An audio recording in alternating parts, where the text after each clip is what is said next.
Je suis Pierre, autrefois Simon, fils de Jonas, un simple pêcheur de Galilée. Mais mon histoire a pris un tournant extraordinaire lorsque j'ai rencontré celui qu'on appelle le Christ, Jésus de Nazareth. Mon frère André, fervent croyant, fut le premier à me parler de lui, et un jour, il me guida vers cet homme qui allait transformer ma vie à jamais. Ce fut Jésus qui, en me regardant avec une profonde affection, m'appela Cépha, ce qui signifie rocher en araméen, ou pierre en grec. Ce nom prophétique était porteur d'une mission que je ne comprenais pas encore.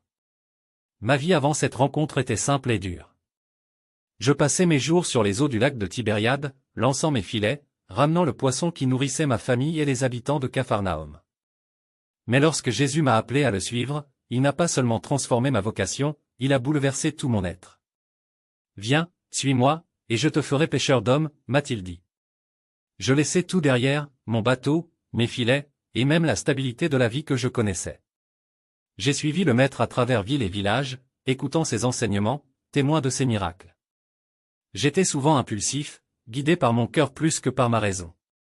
Lors d'une tempête sur le lac, je fus celui qui osa marcher sur l'eau vers Jésus. Mais lorsque mes yeux s'éloignèrent de lui, mes doutes me firent sombrer. Pourtant, sa main fut toujours là pour me relever. Jésus ne m'a jamais rejeté malgré mes faiblesses, et il voyait en moi une force que je peinais à discerner. Je fus aussi le premier à reconnaître Jésus comme le Christ, le Fils du Dieu vivant. À ma déclaration, il répondit, « Tu es Pierre, et sur cette pierre, je bâtirai mon église, et les portes du séjour des morts ne prévaudront point contre elle. » Ces mots, gravés dans mon âme, m'ont investi d'une immense responsabilité. Mais cette reconnaissance n'a pas fait de moi un homme sans défaut. Peu de temps après, Jésus me réprimanda sévèrement lorsque je m'opposais à l'idée de sa mort. « Arrière de moi, Satan. Tu es pour moi une pierre d'achoppement. » Je compris alors que suivre Jésus exigeait non seulement de croire en lui, mais aussi de renoncer à mes propres idées. Le moment de ma plus grande faiblesse reste gravé dans ma mémoire. La nuit où Jésus fut arrêté, moi, qui avais juré de ne jamais l'abandonner, je l'ai renié 3 fois avant que le coq ne chante, par peur, par lâcheté. Mon cœur se brisa lorsque je croisai son regard après ma trahison. Mais même dans cette obscurité, il y eut un chemin de rédemption. Après sa résurrection, Jésus m'apparut et me demanda 3 fois, « M'aimes-tu » À chaque réponse affirmant mon amour pour lui, il me confia la mission de paître ses brebis, de prendre soin de son peuple. C'était son pardon, une restauration totale.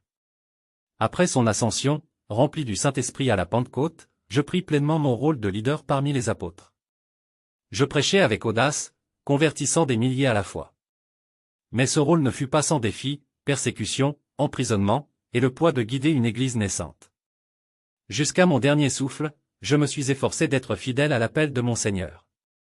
Je suis Pierre, pêcheur devenu apôtre, un homme faillible mais choisi par Dieu pour bâtir son église. Mon histoire témoigne de la puissance de la grâce, de la rédemption et de l'amour divin qui transforme les cœurs et les vies.